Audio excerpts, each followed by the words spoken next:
بسم الله الرحمن الرحیم. سلام علیکم ګران زده کوونکو، ښه راغلاست د بیولوژي درسونو ته. هیله ده چې جوړ او روغ اوسئ او د بیولوژي درسونه مو د سره در سره لیدلي وي تر څو درسونه ښه زده کړئ. ګران زده کوونکو، هره ویډیو چې ګورئ کوشش وکړئ چې مهم ټکي در سره نوټ کړئ او ټوله ورځ یې در سره تکرار کړئ چې دایمي حافظې ته لاړ شي او تر ډېر وختو پورې هغه په یاد وي، یعنې حداقل تر کنکوره پورې ترې استفاده وکړي. ګران زده کوونکو، مخکې درس کې مونږ د مایکروسکوپ په باره کې وغږېدو. هیله ده چې هغه هم زده کړی وي. نن راځو له خیره ګران زده کوونکو د خپل اساسي درس شروع کوو چې هغه اساس د بیولوژي ده، یعنې په ژوندیو موجودات کې اساس څه شی ده، هغه د ګران زده کوونکو هغه حجره ده چې نن له خیره شروع کوو. موږ له خیره نن په دې درس کې حجره یا سل وایو. ګران زده کوونکو، حجره یا سل چې دا ګران زده کوونکو په لغت کې د یو لاتیني کلمې څخه اخیستل شوی چې د سیلیا په نوم یادیږي. سیلیا یا سیلا ورته وایي. سیلیا څه معنا ورکوي؟ یعنې هغه شی چې منځ خالي وي یا تش کور ته ویل کیږي، یعنې یو تشه کوټه لکه موږ چې په کورونو کې حجره لرو که نه، حجره موږ کوم اتاق ته وایو، کومې کوټې ته وایو؟ هغه کوټې ته وایو چې هغې کې څوک نه وي او د میلمنو لپاره چې خالي پاتې، یعنې موږ همدې لپاره څوک چې حجره لري میلمانه راوړي، یعنې ورسره راځي، کور کې ځای ورسره، که څوک حجره نه لري هغې ته بیا لږ ډېر ستونزې وي، ولې چې خالي کوټه بیخي په کور کې نه لري. نو دغه لپاره ښه زده کوئ چې حجره خپله هماغه معنی یې څه ده، هغه ځای چې فضای خالي وي یا تش کور ته حجره ویل کیږي. ګران زده کوونکو، په یاده مې چې موږ بدن چې ده د حجرو څخه جوړ شوی ده، یعنې زموږ بدن زموږ وظیفې ټول څوک مخته وړي؟ حجرې مخته وړي. لکه داسې مثال ورکو، که چیرې یو دیوال په نظر کې ونیسو او پوښتنه وکړو چې دا دیوال د څه شي نه جوړ شوی، موږ ټول به وایو چې دا دیوال چې ده د حجرې څخه جوړ شوی ده، یا حجره د هغې څه شی ده، موږ وایو خښته نه جوړ شوی که نه، یعنې خښته ده، خښته ده، یعنې د دیوال حجره چې ده خښته ده، د خښتونو څخه جوړ شوی ده. ټول دیوال، یعنې د دې بنیاد ټول همغه ساختمان چا جوړ کړی ده؟ خښتې جوړ کړی ده. نو د بدن د یو ژوندي موجود ساختمان څه شي جوړ کړی؟ موږ ورته هغه حجرې جوړ کړی ده. حجرې نه انسان، حیوان، نبات ټول شیان د حجرې څخه جوړ شوي دي. نو موږ وایو په اصطلاح کې داسې تعریفوو حجره چې د ټولو ژوندیو موجوداتو د جوړښت، د دندو او د نسل د ډېرېدو هماغه پدیدې ته یا بنسټیز واحد ته چی وایي؟ حجره وایي. پس موږ څه شی وایو؟ حجره د ژوندیو موجوداتو د وظایفو، د دندو یا جوړښت، د نسل د ډېرېدو واحد دی. یعنې په بدن د انسان کې یا د حیوان کې حجره تنها ساختمان نه جوړوي. یو انسان نارمل 100 تریلیونه حجرې لري. دا 100 تریلیونه حجرې دوه کاره کوي. امې د انسان جوړښت جوړ کړی ده، دا کم جوړښت چې لري دی جوړ کړی ده، ښه ډېرې حجرې یو بل سره یو ځای شوي دي، امې د دې ټولې وظیفې مخته وړي. مثلا په دې خو موږ پوهېږو ګران زده کوونکو چې موږ کومه ډوډۍ خورو، دا ډوډۍ زموږ په بدن کې مصرفېږي. چېرته ښایي مصرفېږي؟ خو حجرو کې مصرفېږي، یعنې همغلته وظیفه اجرا کوي. که موږ یو اکسیجن موږ تنفس کوو، دا ښایي چېرته ځي؟ دا خو تنفسي سیستم ته ځي، دا حجرو ته ځي که نه. که چېرې موږ دوا خورو، دا دوا چېرته مصرفېږي؟ حجرو کې مصرفېږي. موږ وایو په زموږ په بدن کې په میلیونونه ډول انزایمونه دي او مواد دي، کیمیاوي تعاملونه هره ورځ کیږي. دا مواد دا چېرته، دا تعاملات چېرته سرته رسېږي؟ دا په حجرو کې سرته رسېږي. یعنې برعلاوه چې زموږ په بدن کې حجرې زموږ بدن جوړ کړی ده، زموږ ساختمان یا جوړښت جوړ کړی ده، برعلاوه د هغې نه چې کې وظیفې هم مخته وړي. په دې خبرو انشاءالله پوه شئ که نه. ګران زده کوونکو، په یاد مو وي چې حجره د لومړي ځل لپاره یو انګلیسي عالم په کال 1865 کې رابرټ هوک کشف کړه. رابرټ هوک کوم مایکروسکوپ چې خپله جوړ کړی و، د کارک لرګی د هغې لاندې ولیده او هغې منځ کې خانه خالي یا خالي ځایونه ولیدل چې خالي ځای ته د سل کلمه استعمال کړه، یعنې مړه حجره یې کشف کړه. بیا پسته په کال 1815 میلادي کال کې فلکس دوچاردین ژوندۍ حجره ولیده. همدغسې د مخکې په هغې کې مې ویلي وو، تاریخچه کې مې ویلي وو که نه. همداسې شلاډنټ یو جرمني عالم و یا الماني عالم و، نباتات یې پېژندل، لومړي ځل لپاره د نباتاتو انساج یې مطالعه کړل او حکم یې وکړ چې ټول نباتات د حجرې څخه جوړ شوي. بیا پس په 1839 میلادي کال کې یو بل الماني عالم تیودر شوان په نوم باندې حیواني انساج مطالعه کړل. وی ویل چې د مایکروسکوپ لاندې ولیدل که نه، داسې مطالعه خو پوهېږو چې د مایکروسکوپ په واسطه یې کړل. وی ویل چې ټول ژوندي موجودات، یعنې حیوانات چې دي، هغه هم د څه شي نه جوړ شوي؟ هغه هم د حجرو څخه جوړ شوي. په کال 1848 میلادي کال کې هوګن موهل د لومړي ځل لپاره په حجره کې یو سریښناکه لزوجه مایع ولیده چې هغې ته پروتوپلازم کلمه استعمال کړله. همداسې په کال 1880 میلادي کال کې والټر فلیمنګ هغه عالم و چې لومړي ځل لپاره د حجرې ویش ولیده، یعنې یوه حجره چې په دوه حجرې، یو مورنۍ حجره په دوه لورنۍ حجرو باندې ویشل کیږي، دی ولیدل او ویې ویل چې د حجرې سره منځته راځي. صحیح ده ګران زده کوونکو، یو خبره خو یاده لاړ نه شي ګران زده کوونکو، که دې درسونه نوټونه درته غواړئ، یعنې دا کتاب کې وګورئ، کوی چې د 11 سم خو هغه بیولوژي در سره وګورئ، 11 سم بیولوژي لومړی فصل در سره وګورئ، دا درس هلته موجود ده ګران زده کوونکو. بل لوست چې دا ګران زده کوونکو موږ لرو حجروي نظریه یا سل تیوري ورته وایي. حجري نظریه یعنې کله د علماو کله چې د حجرې په باره کې مثلا تحقیقات شروع کړل، خبرې شروع کړې، بعض تیوریګانې موجودې وې د دې په باره کې. تیوریګانې په دې معنی تر اوسه قانون نه و شوی، خو د خلکو دغه تیوریګانې بیان کړې وې. 3 تیوریګانې دي ګران زده کوونکو، د دې یادول لازمي دي، تاسو باید زده کړئ ولې چې په کنکور کې د دې نه سوال راځي. سوال داسې راځي چې لاندې جملې د حجروي نظریې څخه عبارت دي، یعنې یو دانه د کومه یو ده، یا 3 وړه راوړي یا 2 دانې راوړي، او یا یو جمله د دې نه راوړي، درته کومه تیوري پورې اړه لري، موږ ورته حجروي تیوري پورې. ډېر اسانه دي. اوله خبره خو ګران زده کوونکو دا ده چې حجره د ټولو ژوندیو موجوداتو بنسټیز واحد ده، یعنې ټول موجودات ژوندي موجودات د څه څخه جوړ شوي دي؟ د حجرې څخه جوړ شوي دي. دا خبره باید په یاد وي. دویمه خبره دا ده چې ټول ژوندي موجودات له یوې یا زیاتې حجرې څخه جوړ شوي، یعنې بعض موجودات یوه حجره لري، بعض موجودات څو دانې لري، خو جوړ شوي دي دغه نه حجرونو څخه جوړ شوي. او دریمه خبره دا ده ګران زده کوونکو چې نوې حجره د مخکینیو حجرو څخه منځته راځي، یعنې مخکینۍ حجرې چې کله عمر پوره شي خپل اعظمي حد ته ورسیږي، خپله ویش کوي او یو حجره په 2 حجرو ویشل کیږي. صحیح ده ګران زده کوونکو. دا هم په یاد ګران زده کوونکو چې بعضې موجودات دي یوه حجره لري، بعضې موجودات دي څو حجرې لري. اول خو دا په یاد دي چې حجره ټول خپل فعالیتونه خپله اجرا کولی شي، مثلا تکثر خپله کوي، اطراء کولی شي، یو ځای کې فرض مثال د یو ماده د یو محیط سره ځان سازګار کړي، یو رقم یې کړي، دا مخ ته وړلی شي، مواد اطراء کولی شي، مواد جذبولی شي، خپل کوم ځای چې مثلا غشا کوم ځای چې له منځه لاړ شي بیرته یې ترمیمولی شي، کوی شي فرض مثال په خپل بدن کې یا خپل ساختمان کې کوم یو موجود یا کوم ارګانیل له منځه یوسي بل هم جوړولی شي. صحیح ده ګران زده کوونکو، ډېر کارونه یې خپل هغه دي. همدې لپاره موږ وایو چې کله په بدن کې یو حجره یاغي کیږي، یعنی کله چې په بدن کې زمونږ یو حجره د عصبي سیستم څخه باندې وځي، مثلا زمونږ عصبي سیستم هغه نشي کنټرولولی، داسې نه ده چې هغه له منځه ځي، نه، هغه تکثر کوي، هغه ځان مخ ته وړي په خپل زور باندې، ولې چې الله جل جلاله دا قدرت ورکړی دی چې هغه ټول فعالیتونه خپله مخ ته وړي. صحیح ده.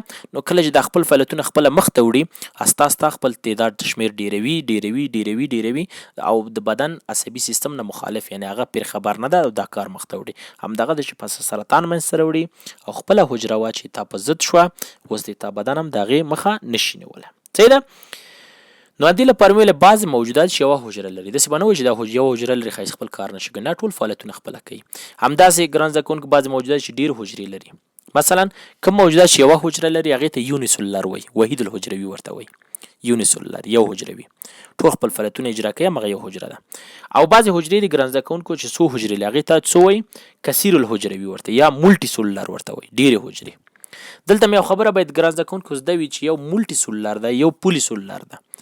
څوک چې په انګلیسي پوهېږي مولټي او پولي باندې دواړه باندې پوهېږي، مولټي هم ډېر ورته وایي او پولي هم ډېر ورته وایي. پولي به ګران زده کوونکو هغه استعمالوئ چې دغه زیات شیان دا ټول په خپل منځ کې یو رقم وي. مثلا که وګورئ یو چېرته حجرې ټول یو رقم دي، وظیفه یو شی ده، ساختمان یو شی ده، هغې ته بیا پولي سلولر ووایه، ټولې حجرې یو رقم دي. مثلا د ځیګر حجرې په خپل منځ کې ټول پولي دي، یو رقم دي. د قلب حجرې مثلا په خپل منځ کې یو رقم دي. د عصبي حجرې په خپل منځ کې یو رقم، ټول پولي سلولر دي. مولټي سلولر به هغه وخت استعمالی شي ډېرې وي خو یو شی نه وي، لکه د قلب، د ځیګر، د مثلا د سږو، د مثلا عصبي حجرې، دا ټول بدن حجرې په یو وخت کې ټول یو نوم واخله، هغې ته مولټي سلولر وایي، بیا په پولي نه وایي، ولې ټول یو رقم نه دي، فرق کوي یو بل سره. لکه موږ په الجبر کې ویلي دي ګران زده کوونکو، نه مولټي نوم لرو، پولي نوم لرو. مولټي نوم هر افادې ته وایي، څو حدی که توان کسري جذري منفي هر شی وي، مشکل ورسره نه لرو. اما پولي نوم چې کله وایو دا معنا دا ورکوي چې توانونه خاص قانون لري، باید طبیعي هغه مکمل عددونه وي او دې باید کسري نه وي، جذري نه وي، منفي نه وي. صحیح ده. یعنې ځان ته خاص قانون لري، دې شیانو ته باید موږ متوجه اوسو ګران زده کوونکو. بل درس چې دا ګران زده کوونکو چې هغه موږ وایو د 11 سم 2 فصل ده، هغه د حجرې جوړښت ده. ګران زده کوونکو یو خبره هم په یاده وي چې حجره بدن صحیح ده چې د حجرو څخه جوړ شوی، ټول موجودات د حجرو څخه جوړ شوي، خو دا ټول حجرې یو رقم نه دي. د شکل د نظره، د دندې د نظره، له هر نظره یو بل سره چې لري فرق کوي، اوږدوالی، وړوکوالی د یو بل سره فرق کوي. بعضې حجرې ګورئ چې فنر ډوله دي، بعضې ګورئ ستوری ډوله دي، بعضې حجرې ګورئ چې مثلا اوسټنغانوي دي، بعضې حجرې ګورئ چې مثلا مکعبي دي، ګردې دي، کروي دي، رقم حجرې دي. همداسې ګورئ بعضې حجرې کوچنۍ کوچنۍ دي، بعضې حجرې لویې لویې دي. مثلا رشتوي حجرې یا فایبر سل چې دي د اوږدوالی 15 ملي متره ده، ډېر کوچنی. او عصبي حجرې چې دي هغه تر 1 متر پورې غټیږي. صحیح ده؟ یعنې نظر ډېر فرق کوي. خو دا هم په یاد وي چې کیمیاوي ترکیب یو شی ده. یعنې دلته په یاد وي ګران زده کوونکو چې کیمیاوي ویش د ټولو حجرو یو رقم ده. یعنې دلته وګورئ کیمیا لیکو، کیمیاوي ترکیب. کیمیاوي ترکیب ګران زده کوونکو په ټولو حجراتو کې یو شی ده. هدف دا ده ټول حجرې ځان سره هم عضوي مرکبات لري، هم غیر عضوي مرکبات لري. شاید زیات و کم یو کې عضوي ډېر کې، بل کې غیر عضوي ډېر، خو دا مواد په هر حجرې کې پیدا کېږي. یعنې دا هم په یاد وي، دا مواد په هر حجرې کې پیدا کېږي. چې دلته هم په یاد وي چې ګران زده کوونکو چې عضوي مرکبات چې دي هغه عبارت د څه څخه ده؟ قندونو څخه ده. یعنې قند، کاربوهایدرات چې ورته وایي، پروټین څخه ده، پروټین، شحم دا ده. او همداسې غیر عضوي چې ده اوبه دي ګران زده کوونکو، او بل چې ده منرالونه دي یا منرال ده. هره حجره اوبه لري، هره حجره منرال لري، هره حجره قند لري یا کاربوهایدرات لري، هره حجره مثلا پروټین لري، هره حجره شحم لري ګران زده کوونکو. زیات کم به لري، خو دا شاید هغه شی ده، هغه مواد دي چې په ټولو حجره کې مشترک دي. دا هم په یاد. ترکیب د نظره ټولو حجرې ګران زده کوونکو څه رقم دي؟ یو رقم دي. نور وظیفې ټول شیان یو بل سره څه کوي؟ فرق کوي. دا خبره هم ښه ده ګران زده کوونکو چې په یاد وي چې ګلوکوز دا خپله قند چې ده د ګلوکوز څخه جوړ شوی، ګلوکوز ورته وایي. یعنې واحد ده قند موږ چې وایو، یا د کاربوهایدرات واحد چې ده؟ قند، ګلوکوز ده. همداسې د پروټین چې ده ګران زده کوونکو امینو اسید ده، امینو اسید. شحم چې ده ګران زده کوونکو د دوه شیانو څخه جوړ شي، یو ګلسرول ورته وایي، ګلسرول، او پلس چې ده شحمي تیزابونه ورته وایي، شحمي تیزابونه. دا د دې څه ده؟ واحدونه دي. صحیح ده ګران زده کوونکو؟ په یاد مې دا درې موادونه چې دي په بدن کې ګران زده کوونکو، اوس نه زده کړئ، بالاخره په نورو فصلو کې به هم فصل پې غږېږو. موږ په بدن کې انرژي تولیدوي. مثلا قند چې ده یا کاربوهایدرات چې دي د دې د 1 ګرام نه ګران زده کوونکو، د 1 ګرام نه 4 کیلو کالوري، 4 کیلو کالوري انرژي چې کېږي؟ ازادېږي. 4 کیلو یعنې 4000 کالوري انرژي ازادېږي که 1 ګرام یې وخوړل شي. پروټین هم ګران زده کوونکو همدغسې ده، د 1 ګرام نه 4 کیلو کالوري، 4000 کالوري انرژي ازادېږي. خو شحم چې ده لږ ډېر ده ګران زده کوونکو، یعنې د 1 ګرام نه تقریبا 9 کیلو کالوري انرژي چې کېږي؟ ازادېږي، یا 9000 کالوري انرژي چې کېږي؟ ازادېږي. 9000 کالوري انرژي چې کېږي؟ ازادېږي ګران زده کوونکو. دا خبره هم باید په یاده وي. خبره خو رسېدی که نه؟ یعنې دلته موږ دا زده کړل چې قندونه او پروټینونه چې دي په انرژي کې یو شی دي، او شحم چې دی تقریبا د دې 2 چنده دی، یعنې دواړه جمع شي له دا درکړي. نو موږ وایو چې قند تر ټولو زر انرژي تولیدوي په بدن کې، ویې خورئ زر تر. همدې لپاره هغه بعض مریضان چې دي ډیابیټ یا د شکر مریضان دي، هغوی سره حتما کله چې شکر ټیټېږي یا چاکلیټ یا بوره یو شی په جب کېږي، نو هغه چې خولې ته سم واچوي، شکر بیرته څه کېږي؟ جګېږي او زر جوړېږي، زر انرژي تولیدوي. اندازه شحم چې ده ګران زده کوونکو ډېره انرژي تولیدوي، خو وروسته یې تولیدوي. همدې لپاره په روژه او په دې شیانو کې موږ وایو چې دا ډېر خورئ، په دې چې روژه کې موږ انرژي ته ډېر ضرورت لرو او دوامداره انرژي ته ضرورت لرو، نو د کله چې دا وخورئ انرژي ناوخته ورکوي، خو دوامداره ډېره انرژي ورکوي. پروټین ګران زده کوونکو څوک د انرژي لپاره نه خوري، یعنې انرژي بدن کې نه تولیدوي، فقط د بدن جوړښتونه منځته راوړي. مثلا حجرې، دغه حجرې، دا ټولې حجرې زیاتره ټول د پروټین نه جوړ شوي، انزایمونه، هورمونونه، مثلا عصبي حجرې دا ټول د پروټین نه جوړې شوي. هغه وخت ګران زده کوونکو مصرفېږي کله چې شحم او قندونه په بدن کې انرژي تولید نه کړي. صحیح ده ګران زده کوونکو؟ موږ ویلې چې حجرې یو بل سره فرق لري، توپیر لري. توپیرونه خو مو ویلې، یو بل توپیر هم لري ګران زده کوونکو. بعضې حجرې دي چې د هغې هسته منظمه وي، یعنې یو منظمه غشا لري، منظمه غشا لري او د هغې په واسطه باندې د هسته چې پوښل شوی ټول مواد چې په هسته کې دي هغه په د هغې په داخل کې بعضې حجرې چې دي ګران زده کوونکو همدغه منظمه غشا نه لري هستوي غشا نه لري نو دې لپاره د دې هسته چې ده هستوي مواد چې دي په سایتوپلازم کې همداسې خپاره پراته دي او فرق نه کېږي چې دا اوس یو ارګانیل ده او که هسته ده او هسته بیخي معلومیږي نه چې لري که نه لري نو همدې لپاره د منظمې هستې له مخې حجرات په دوه ډوله دي یو ته وایي پروکاریوت او بل ته وایي یوکاریوت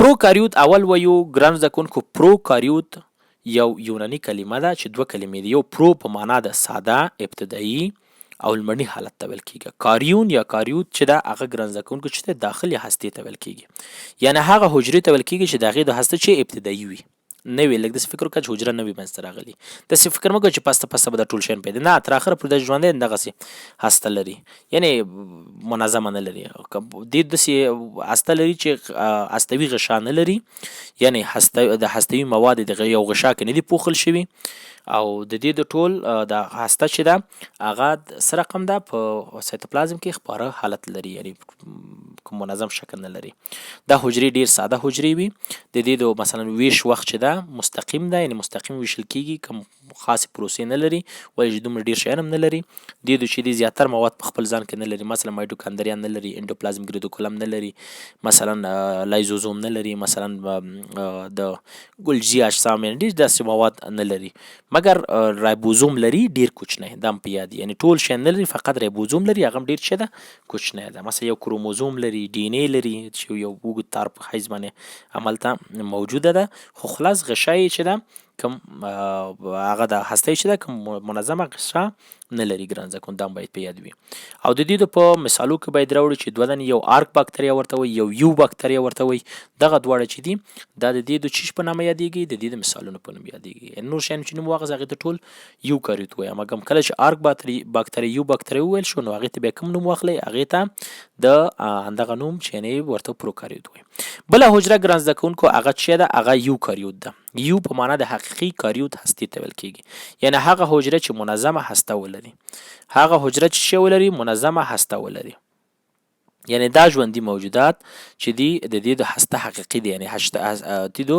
هستوي غشا لري او د هستې ټول مواد د هغې په داخل کې موجود دي ګران زده کوونکو یعنې دې د کروموزوم لري جینون لري کروماټین لري هغه ټول د دې په هسته کې موجود دي همداسې دا حجرې مغلقې وي دي د انډوپلازمیک ریډیکولم لري مثلا مایټوکاندریا لري ګلجي اجسام لري رایبوزوم لري غټ مثلا پکې موجود د لایزوزوم همداسې نور مواد کلوروپلاست ټول شیان لري نو دا مغلقې حجرې دي د دې د ویش هم ډېر سخت دی نو د مایټوز مرحلې پکې شته ده یعنې مایټوز مرحلې له خیر بیا پسه درسو کې د حجرو په ویش کې موږ مکمل پرې غږیږو هغه ټول مرحلې دلته شته ده په اسانۍ دې نه ویشل کېږي لکه دا مواد کېدای شي چې یو حجروي وي کولی شي چې څو حجروي وي خو هغه پاس آرک باکتریا یو باکتریا چې درته ویل هغې په دې کې شامل نه دي ګران زده کوونکو صحیح ده مثلا انسان موږ ته وایي کوم حالت کې ده موږ ورته یو باکتریا حیوانات په کوم حالت کې دي یو باکتریا غویا په چی شي کې ده موږ ورته یو باکتریا یو چرګ په چی شي کې ده موږ یو باکتریا یو پیشکه په چی شي کې ده یو باکتریا صحیح ده یعنې دا په یاد وي ګران زده کوونکو